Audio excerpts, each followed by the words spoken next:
Hello दोस्त, सृजन classes bye Ranjan sir में आप लोग का हार्दिक स्वागत है।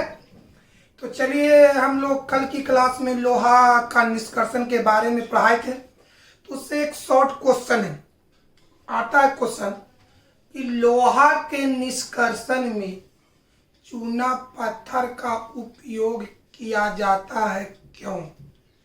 लोहा के निष्कर्षण में चूना पत्थर का उपयोग किया जाता है क्यों?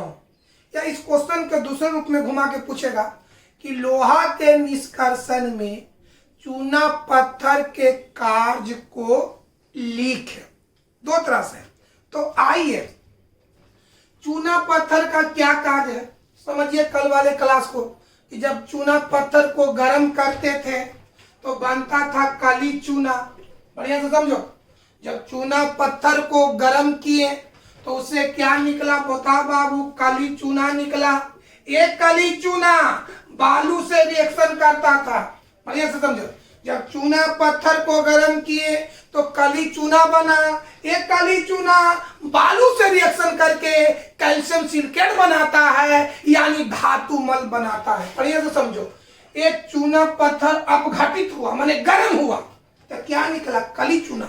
एक काली चूना, याद रखिए कल वाले बात को कि चूना पत्थर अपघटित होकर के गर्म होकर के काली चूना में बदल जाता है, जो द्रवित लोहा में उपस्थित बालू से अभिक्रिया करके कैल्शियम सिलिकेट बनाता है। कैल्शियम सिलिकेट बनाता है धातु मल होने के कारण, हल्का होने के कारण। द्रवित लोहा के ऊपर देखिए छाल आया हुआ है, यह मधुरा फिगर बना है। यह धातु मल किसका होता है? कैल्शियम सिलिकेट होता है।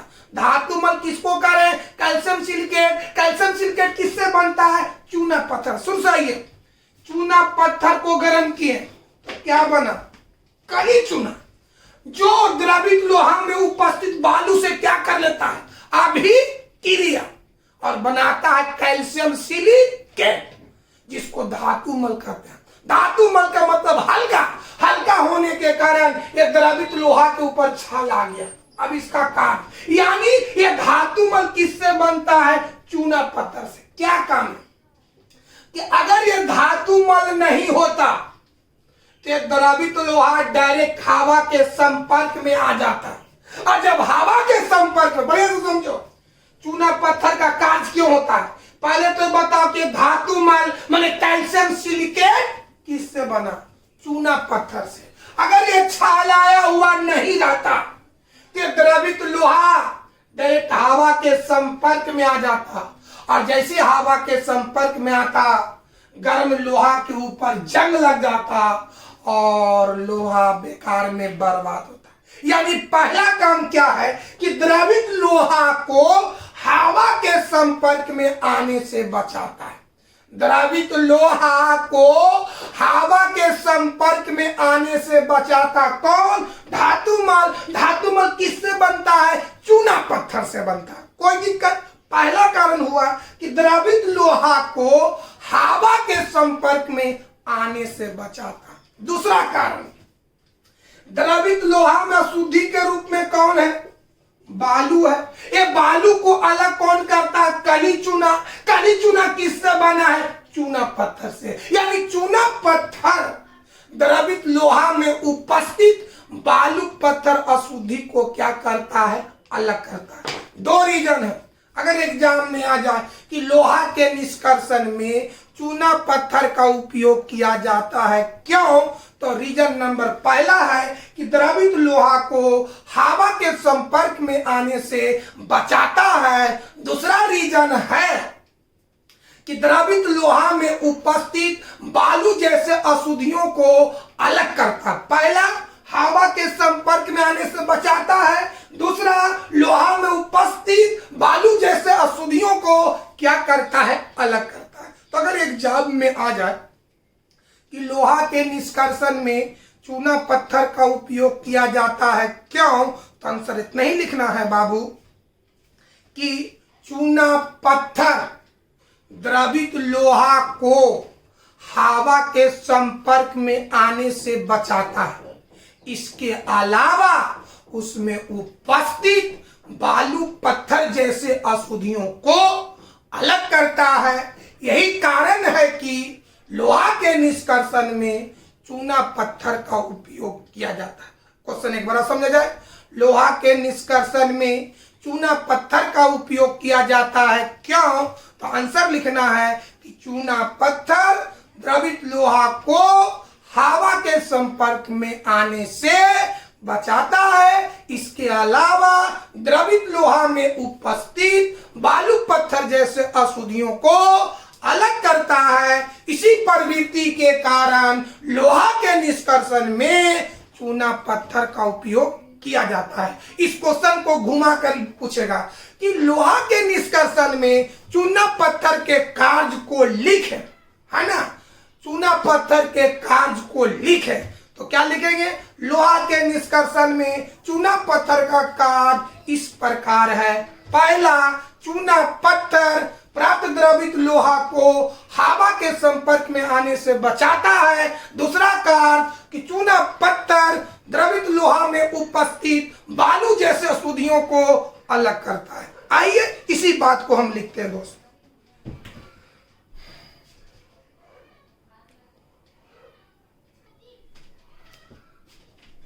चलिए देखिए बाबू,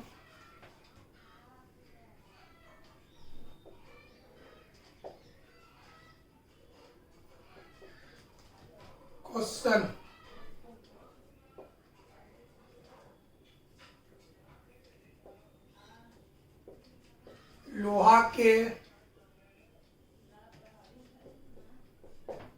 लोहा के निष्कर्षण में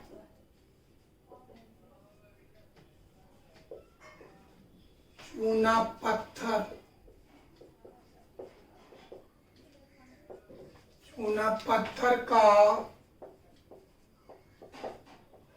उपयोग किया जाता है।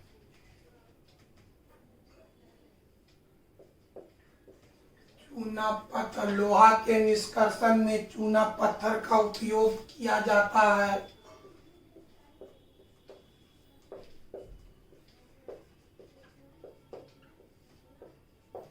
क्यों? आंसर देखिए,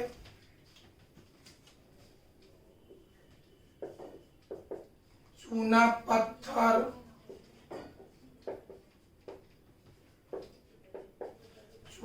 पत्थर प्राप्त द्रवित लोहा को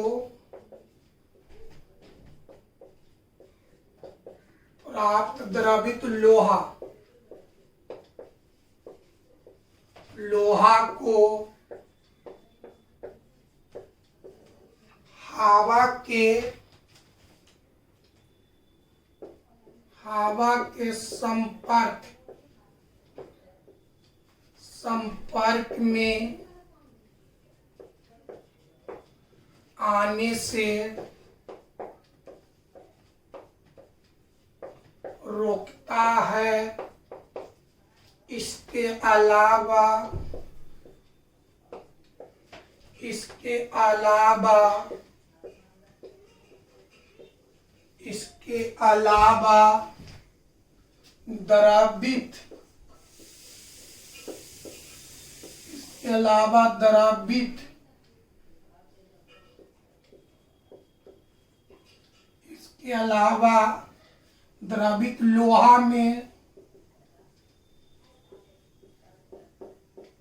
द्रवित लोहा में उपस्थित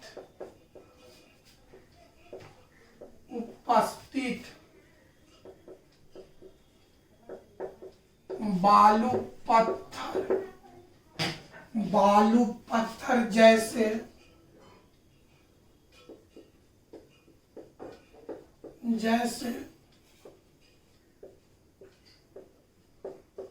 अशुद्धियों को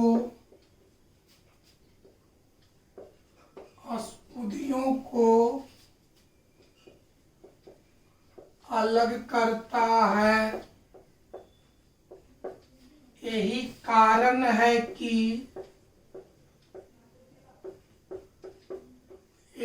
कारण है कि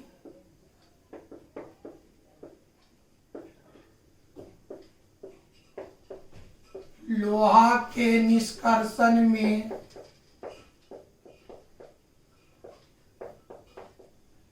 लोहा के निष्कर्षण में चूना पत्थर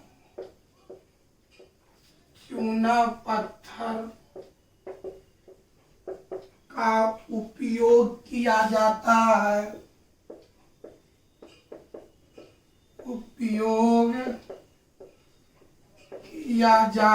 है। देखिए बाबू,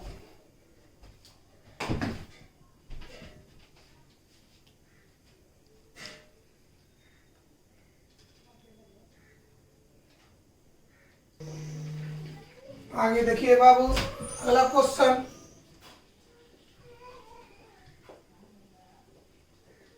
लोहा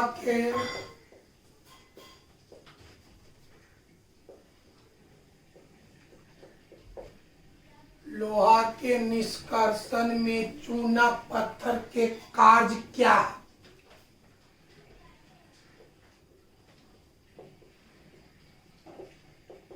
चूना पत्थर का कार्य, लोहा के निष्कर्षण में चूना पत्थर का कार्य क्या है?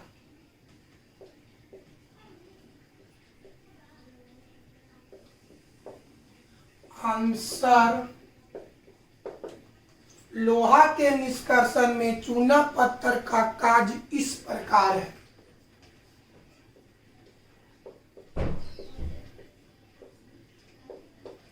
लोहा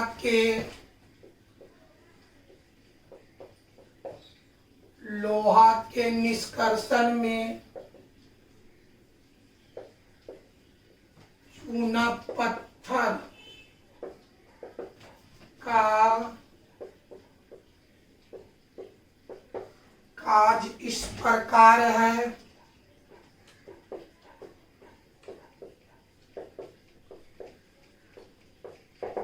पहला कार्य, चूना पत्थर प्राप्त द्रवित लोहा को हवा के संपर्क में आने से बचाता है। चूना पत्थर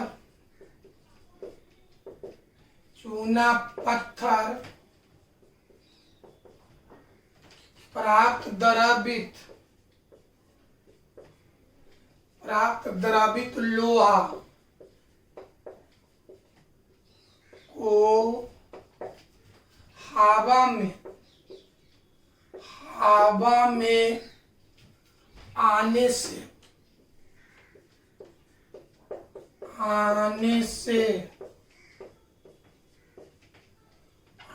से रोकता है। दूसरा, चूना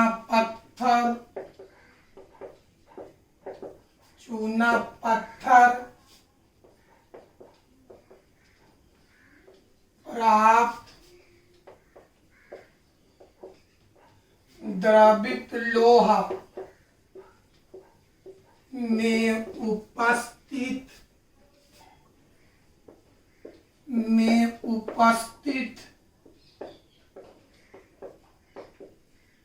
बालू पत्थर जैसे अशुद्धियों से अलग करता है। इस तरह से आपका लोहा से रिलेटेड सारा कहानी समाप्त होता है। अब इस चैप्टर में सिर्फ एगो एल्युमिनियम बचा है जो हम कल स्टार्ट करेंगे। कल आपको ये चैप्टर समाप्त हो जाएगा। इसके बाद हम पी ब्लॉक आपको बताएंगे। आज की क्लास को समाप्त करते हैं दोस्तों।